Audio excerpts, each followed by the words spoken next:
There is an update to the story about the US visa reciprocity policy that was initiated by the US government, and that has affected some visa durations. Like the one they pay me for people be the student, the F1, bro. And the news, like the information available to us, people go get them own like yesterday, it be 3 months, bro. So as you they enter, no.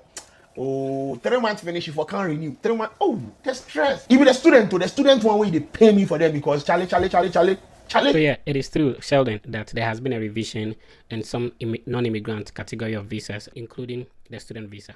But it is not entirely true that as a student, you need to go back to your home country, especially let's narrow this conversation to Ghanaian students who want to study in the US. It is not entirely true that every 3 months you need to go back home and renew your visa. So this is what we need to know, that there are three categories of student visas.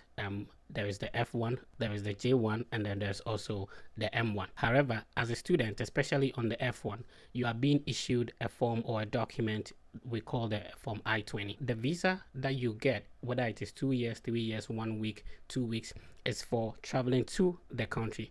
Now, once you enter the country, your status is not based on the number of years on your visa, but rather the number of years or the duration on your form I-20. So previously, people who are given maybe a 2-year master's degree could be given a 4-year or 3-year visa. The same vein, somebody has a 6 years or 5 years of PhD. However, they could be issued a 2-year visa, 3-year visa, or 4-year visa. When this individual enters the country, the most important document on which your status is based is the form I-20. So for example, if you have a 2 years visa and then your program is 5 years, when you enter the country and then the visa expires, it doesn't necessarily mean that you have to go back to your home country to renew the visa before you can continue your studies. However, because your I-20 says that your program duration is for 5 years, if you're not traveling outside the country for any reason, maybe for a conference, for a research, or to visit family back home, then you can stay legally in the country based on the fact that your I-20 is still active. So now coming to the current